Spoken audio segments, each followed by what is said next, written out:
안녕하십니까. 오늘은 경제 지표에 대해서 알아보겠습니다. 우선 그 첫 번째 경제 지표, 국내 총 생산, 즉 GDP입니다. GDP. 일정 기간 동안, 보통 1년을 이야기하겠습니다. 1년 동안 한 나라의 이 국경 안에서 생산된 모든 재화와 서비스의 가치를 GDP라고 합니다. 이렇게 국경이라고 하는 이 땅의 바탕을 둔 지표죠. 이렇게 땅의 바탕을 둔 지표 또는 이론을 우리가 속지주의라고 하죠. 땅에 속하는 이론이다.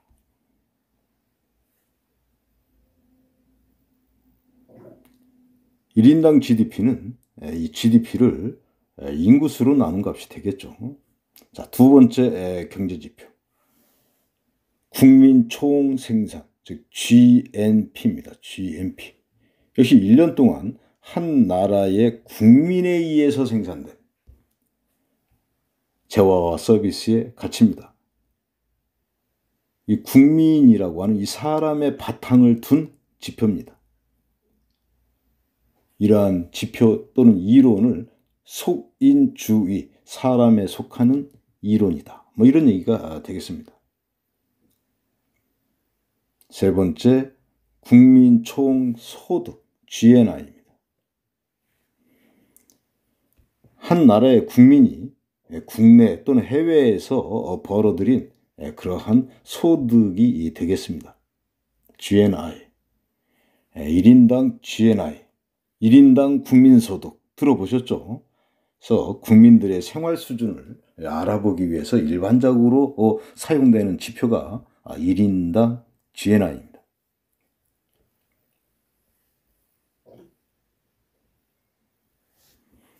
이규진 필름. 최근 우리나라는 GDP가 GNP보다 크다라고 하는 그런 뉴스 기사가 나왔습니다. 이 의미를 해석해 봅시다. 자, GDP를 A라 하고 GNP를 B라고 하고서 이렇게 집합으로 해석해 보도록 하겠습니다.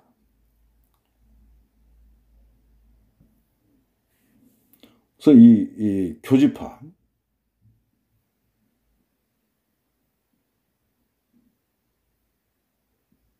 여기는 어떤 의미가 있겠습니까? 여기는 국내에서, 그렇죠? 국내에서 우리나라 국민이 생산해내는 재화와 서비스의 가치가 되겠죠.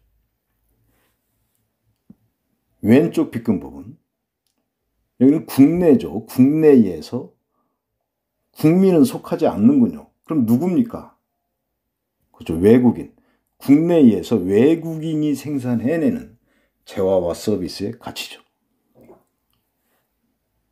오른쪽 빗금 부분, 여기는 국내가 아니군요. 해외라는 것이죠. 해외. 해외에서 우리나라 국민이 생산해내는 재화와 서비스의 가치다. 근데 지금 A가 B보다 크다 이런 얘기 아닙니까? 이 이야기는 국내에서 외국인이 생산하는 재화와 서비스의 가치가 우리나라 국민이 해외에서 생산해내는 재화와 서비스의 가치보다 더 크다, 더 많다, 이런 의미가 되겠습니다. 이해하셨나요?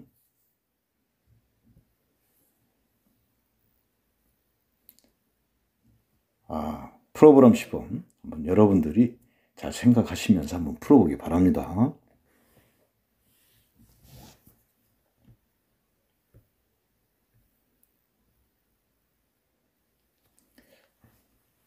다음은 그 물가지수라고 하는 경제지표입니다. 물가지수 아주 중요합니다. 물가지수는 보니까 기준 시점의 물가 수준분의 비교 시점의 물가 수준 곱하기 100 이렇게 해서 만든다고 그래요. 그래서 여기서 기준 연도의 물가지수를 항상 100으로 한다. 그리고 나서 이 비교 연도와의 이 물가를 비교한다. 이렇게 되어 있군요. 자, 이 물가지수에는 이렇게 생산자 물가지수, 소비자 물가지수, GDP 디플레이터 이렇게 세 가지가 있습니다. 생산자 물가지수는 기업과 기업 사이에서 거래가 되는 그런 상품의 이 가격 변동을 나타낸 것이고요. 소비자 물가지수는 소비자들이 주로 사용하는 이러한 상품들만 이렇게 모아서 가격 변동을 나타낸 그런 지수가 되겠습니다. 여기서 중요한 물가지수는 바로 이 GDP 디플레이터라고 하는 물가지수입니다. 이는 국내에서 생산되는 모든 재화와 서비스의 가격을 반영하는 그런 물가지수가 되겠습니다. 아주 중요한 물가지수죠.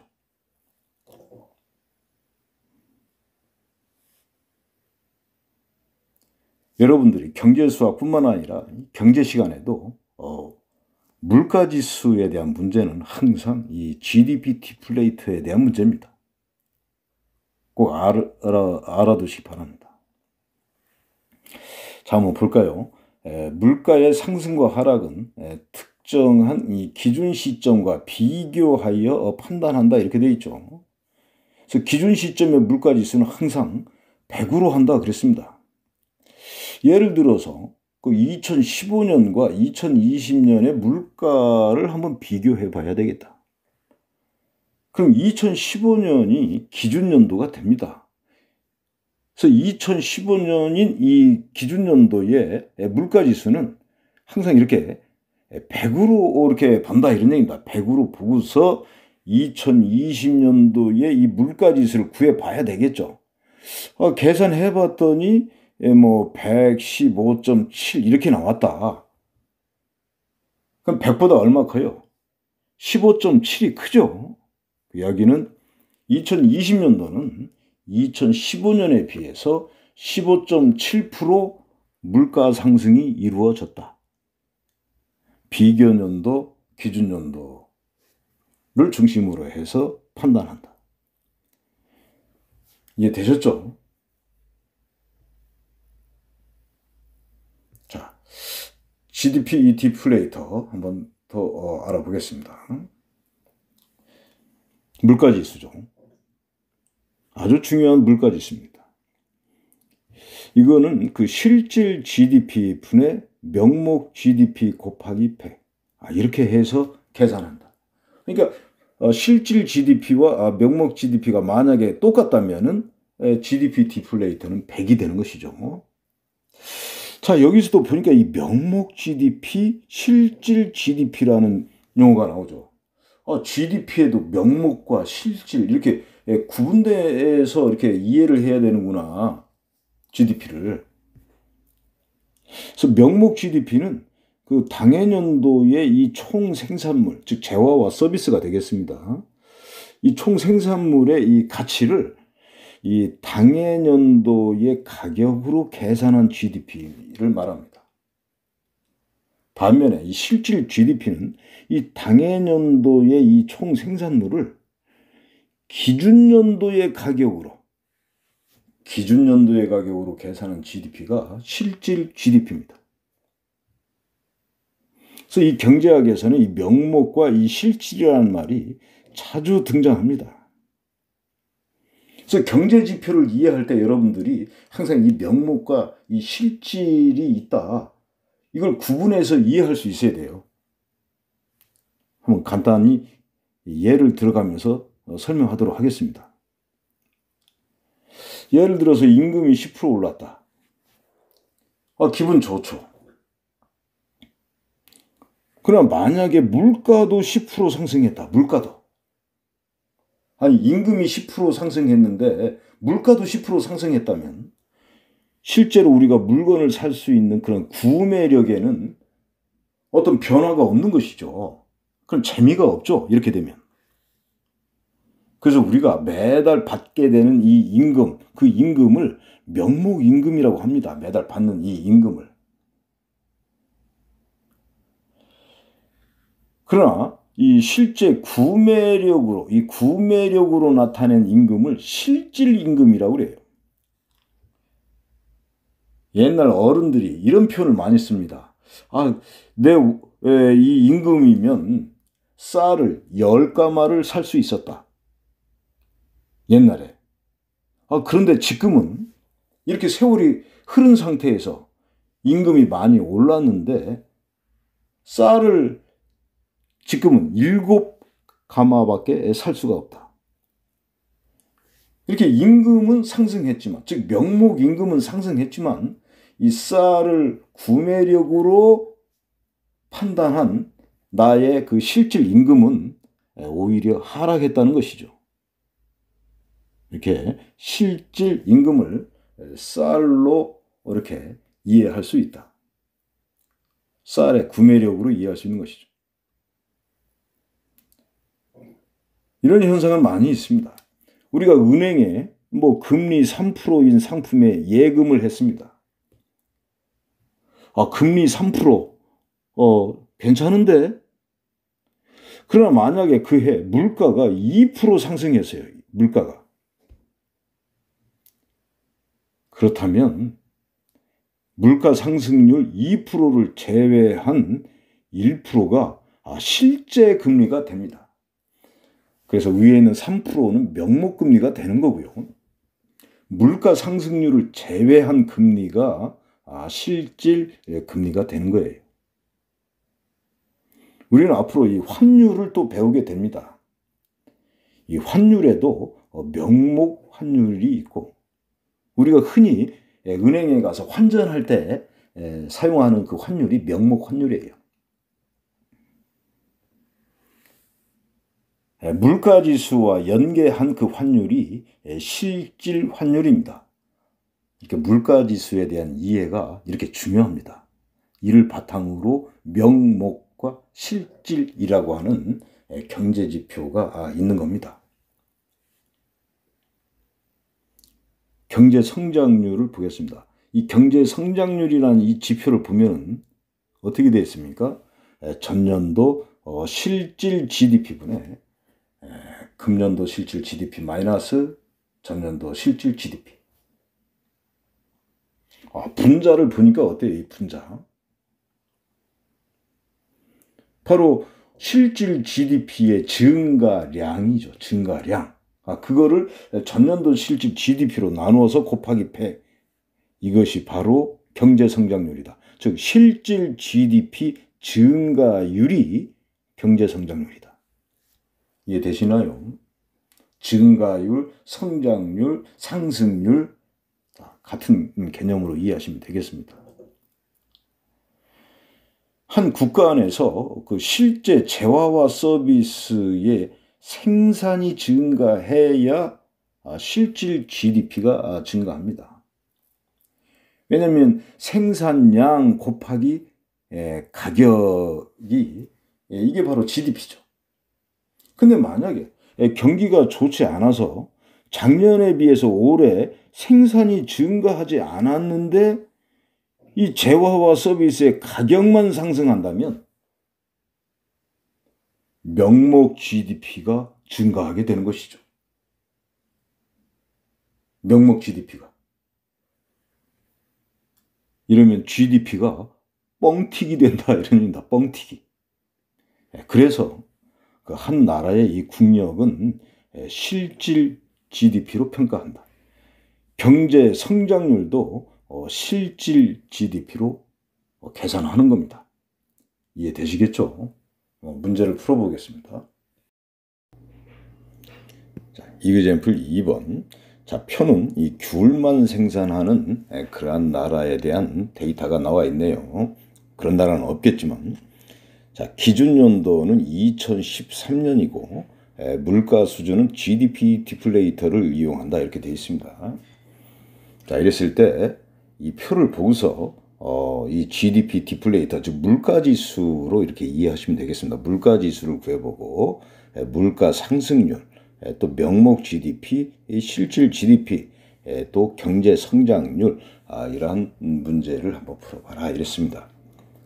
자, 이 문제를 풀려면 우선 여러분들이 이 명목 GDP와 이 실질 GDP를 주어진 표를 이용해서 구할 수 있어야 되겠습니다.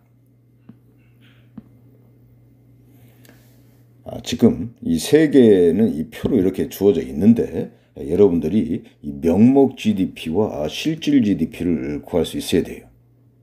자, 한번 해볼까요? 2013년이 기준 연도라고 그랬죠. 2013년을 기준으로 했을 때 14년, 15년, 16년은 비교 연도가 되고 있고, 이 비교 연도의 이 물가지수 같은 것이 어떻게 됐을까? 또 2013년에 비해서 이 경제 성장은 어떻게 이루어졌을까를 지금 알아보려고 하는 겁니다. 자, 명목 GDP. 명목 GDP는 뭐라고 그랬죠? 당해년도의 이 재화의 이 가격을 당해년도의 가격으로 계산한 GDP입니다.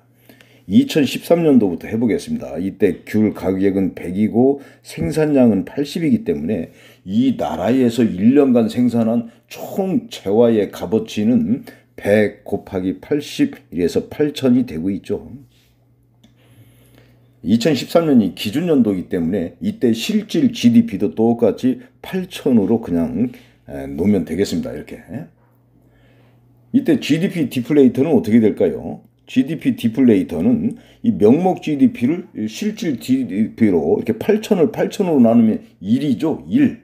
1이라는 것은 100%를 말하는 것이죠. 100%. 자, GDP 디플레이터 이 단위는 퍼센트가 되겠습니다. 퍼센트. 자, 2014년도 볼까요? 명목 GDP. 명목 GDP는 자, 2013년도에 귤 가격은 150이고 생산량은 100이기 때문에 명목 GDP는 15,000. 실질 GDP를 계산할 때는 어떻게 한다고 그랬죠? 이 생산량은 지금 100이 되고 있는데 가격은 기준연도의 가격 100으로 계산해 준 것이 실질 GDP입니다. 100 곱하기 100이 되어서 10,000.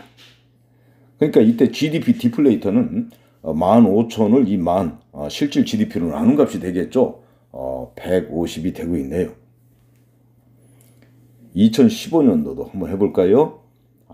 2015년도 귤 가격은 200이고 120만큼 생산했기 때문에 명목 GDP는 200 곱하기 120, 그래서 24,000이 되고 실질 GDP는 이 생산량 이 120에 바로 기준연도의 가격 100액을 이용해서 계산해 줘야 되겠죠. 100 곱하기 120이 되어서 12,000. 이것이 실질 GDP가 되고 있고요. 계산해보면 GDP 디플레이터는 나눠보니까 200이 되고 있다.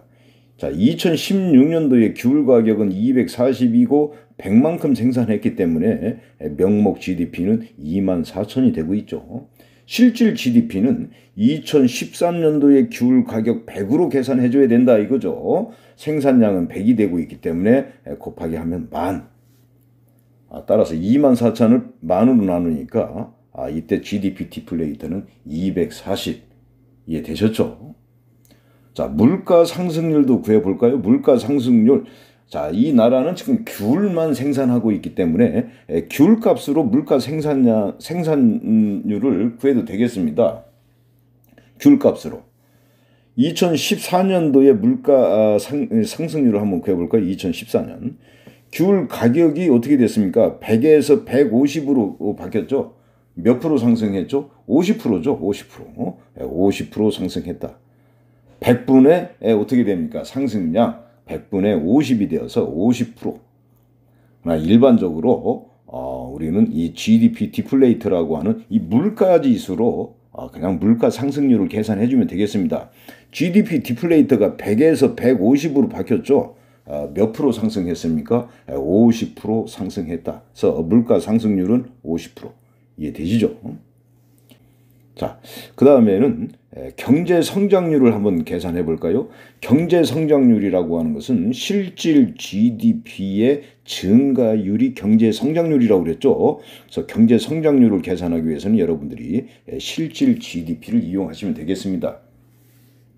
2014년 경제 성장률 한번 볼까요? 2014년 보니까 어떻게 됩니까? 2013년에 실질 GDP는 이렇게 8천이었었는데 10,000으로 이렇게 증가했죠. 그러면은 경제 성장률은 8,000분의 GDP의 증가량 10,000에서 이 8,000을 뺀 값이 되겠죠. 곱하기 100 해서 2014년은 25%의 경제 성장이 이루어졌다. 2015년도 한번 해볼까요? 실질 GDP가 12,000이죠. 이렇게 만에서 12,000으로 바뀌었으니까 경제 성장률은 만분의 12,000 마이너스 만 계산해 보면은 20%의 성장이 이루어졌다. 2016년도는 어떻게 되고 있습니까? 실질 GDP가 이렇게 오히려 감소했죠. 12,000이었었는데 만으로 감소했기 때문에 이때 우리는 역성장, 경제 성장률 실제로 계산해 보면 마이너스가 되겠죠. 마이너스 성장이다. 즉 역성장이라고 합니다. 이러면 난리가 나는 겁니다. 이게 어려운 얘기가 되겠죠. 이렇게 해서 오늘 GDP 디플레이터와 함께 경제 지표에서 가장 중요한 경제 성장률까지 한번 계산을 해 봤습니다. 다음 시간에 계속해서 이런 문제를 좀 더 다뤄보도록 하겠습니다. 수고하셨습니다.